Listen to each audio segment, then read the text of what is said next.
Hello, xin chào các bạn đã quay trở lại với review 5 phút. Ở cuối tập trước, sau khi cắt đuôi được nữ quỷ áo cưới, nhóm người Trần Bình An đi lại thuận lợi hơn hẳn.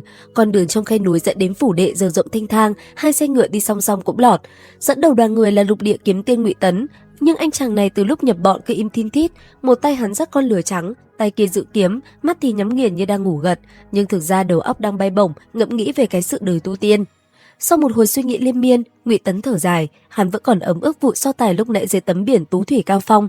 Hắn cứ nghĩ mãi, giá như lúc đó thân thể mình cứng cáp hơn một chút, kiếm ý hòa hợp trơn tru hơn một chút, gia đoàn quyết đoán không có sơ hở, thì cái gã du hiệp A Lương kia đâu có thể khinh khỉnh chỉ rút kiếm ra có một tấc được.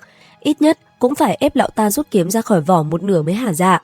Đi được một đoạn, Ngụy Tấn bất ngờ dừng bước, lấy từ tay áo ra một miếng ngọc bài lấp lánh, thẳng thắn cười nói: "Ta không thể theo các ngươi đến Dã Phu Quan Đại Ly rồi." Bây giờ Ngụy Tấn phải lập tức đến Ly Châu Động Thiên, dùng Trảm Long Đài để mài bụi kiếm cao trúc, chuẩn bị cho chuyến đi đến núi Đảo Huyền. Ở đó, vừa lúc có một trận đại chiến trăm năm khó gặp. Để chắc ăn, Ngụy Tấn dúi cho đám nhỏ một miếng ngọc bài, bảo là đồ xịn của Phong Tuyết Miếu và Chân Vũ Sơn, tên kêu là Thái Bình Vô Sự. Hắn dặn kỹ, chỉ cần người cầm nó truyền chân khí vào, nó sẽ tự động bay về hướng Sơn Miếu, phát ra tín hiệu cầu cứu. Nghe vậy, Lý Bảo Bình nghi vấn hỏi ngay: "Lỡ bị chặn lại thì sao? Kiểu như gặp mấy thứ tà môn cản đường ấy." Ngụy Tấn cười khà khà đáp: "Cứ yên tâm, cho dù là tu sĩ cảnh giới thứ 10 cũng không vây khốn được nó. Thứ này tốc độ rất nhanh, hơn xa ngự kiếm bay lượn. Trên đường ngọc bài bay đi, chỉ cần tu sĩ Phong Tuyết Miếu xuống núi du lịch cảm giác được sự tồn tại của nó, đều sẽ dùng bí thuật dẫn nó tới bên cạnh, sau đó ra tay cứu giúp. Cho nên phần lớn không cần tiếp viện của sư môn cũng có thể giải quyết nguy cơ."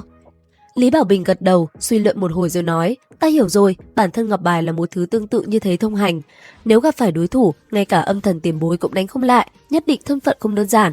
Với tuổi tác và sự từng trải của bọn họ, nhìn một cái sẽ nhận ra miếng lệnh bài Thái Bình Vô Sự của Phong Tuyết Miếu này, chắc chắn sẽ kiêng nể kiếm tiên tiền bối và tông môn của tiền bối.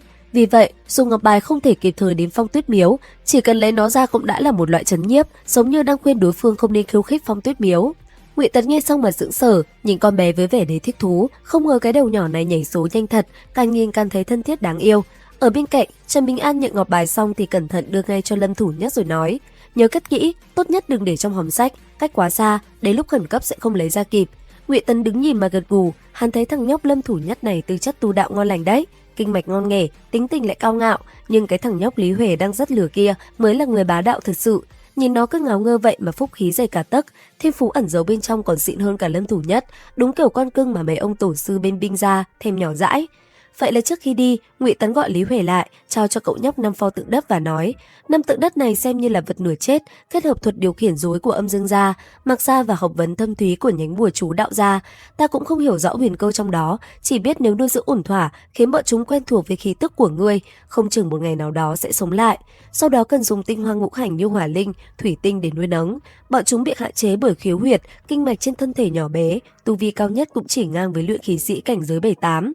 Nói đến đây, Ngụy Tấn cảm thấy lỡ lời, không nói gì thêm, chỉ mỉm cười nhìn Lý Huệ. Sau màn trao bảo vật, Ngụy Tấn chào hỏi xong xuôi thì nhảy tót lên lưng con lừa trắng, vỗ vào mông nó một cái ra hiệu lên đường. Thế nhưng con lừa hí hửng đi được vài bước thì giở trứng, đột ngột quay đầu chạy ngược lại chỗ Trần Bình An. Nó cứ dụi dụi cái đầu vào má thiếu niên, kiểu như lưu luyến không nỡ xa rời. Kể ra cũng phải, mang tiếng là Lý Huệ nhận việc dắt lừa, nhưng thằng nhóc này ham chơi, làm gì có đủ kiên nhẫn. Suốt cả chặng đường, toàn là Trần Bình An âm thầm chăm sóc cho Tiểu Bạch, nào là lén cho ăn thêm cỏ ngon, nào là rửa muỗi cho sạch, rồi còn tỉ mẩn đuổi từng con ruồi con muỗi bu quanh nó. Con vật nó có linh tính, biết ai thương nó thật lòng nên mới quyến luyến thế. Trần Bình An thấy vậy thì mỉm cười hiền lành, vẫy tay chào tạm biệt người bạn đường bốn chân. Lúc này, Ngụy Tấn ngồi trên lưng lừa, bị lắc lư theo nhịp bước của nó. Y mới ngửa mặt lên trời cười khổ nói: "Hóa ra lục địa kiếm tiên như mình còn không được ưa thích bằng anh bạn già." Ngụy Tấn rời đi cũng là lúc nhóm người Trần Bình An tiếp tục lên đường. Đi được một đoạn, tiếng gọi thất thanh vang lên từ phía sau: "Ân nhân xin dừng bước." Hóa ra là ba thầy trò đạo sĩ mù Huyền Cốc Tử trong bộ dạng nhếch nhác đang đuổi theo. Lão đạo sĩ này cũng khôn, tính lân la hỏi thăm xem vị kiếm tiên Ngụy Tấn kia đâu rồi để kiếm chút hơi, nhưng bị Lâm Thủ Nhất phũ phàng đáp: "Vị lục địa kiếm tiên kia đã một mình đi về phía bắc rồi. Nếu lão đạo trưởng muốn lôi kéo làm quen, không ngại vượt qua chúng ta, biết đâu có thể đuổi kịp." Nghe vậy, lão cũng biết thân biết phận, cười xòa cho qua chuyện, bỏ lỡ rồi thì thôi, duyên phận chưa đến, không thể cưỡng cầu. Sau đó, lão nghiêm túc cảnh báo đám trẻ tuyệt đối không đi đêm vì phía trước có ác quỷ rất mạnh. Lão từng đụng độ và thua tơi tả. Nhân lúc nghỉ chân, lão cũng thật thà kể về dương môn cầu chân quán và món ngũ lôi chính pháp không chính thống của mình. Cái món này hại gan hại mật lắm, người thường tập lại yểu mệnh, thế nên lão toàn phải đi tìm mấy đứa đệ tử bị tàn tật bẩm sinh như thằng bé Thọt vì ông trời hay thương người khuyết tật, may ra mới sống thọ được. Sắp đến lúc chia tay, lão đạo sĩ móc trong bọc ra một cuộn tranh quý được giữ gìn cẩn thận lắm, bảo là sưu sân đồ gia truyền, trong đó vẽ cả trăm con yêu ma quỷ quái, đem tặng cho Trần Bình An để đi đường có cái mà tham khảo, biết đường mà tránh. Trần Bình An thấy người ta nhiệt tình quá, cũng không nỡ nhận không. Hắn móc ra viên xà đảm thạch cuối cùng, xúi vào tay thằng bé chân thỏ rồi nói, sau này về trấn Long Tuyền, mấy người cứ cầm viên đá này đến tiệm thảo đầu hoặc áp tuế, tìm cô nương tên Nguyễn Tú ấy, cứ đưa đá cho cô ấy xem, bảo là bạn của ta, là cô ấy giúp ngay, ta cũng sẽ gửi thư về báo trước một tiếng. Thế là hai bên vui vẻ chia tay, lão đạo sĩ sợ ma nên dắt đồ đệ đi đường vòng cho lành, còn nhóm Trần Bình An thì cứ thẳng đường xuôi nam mà tiến. Đến đây thì cũng hết tập 10 Kiếm La phần 2. Xin chào và hẹn gặp lại các bạn ở những video tiếp theo.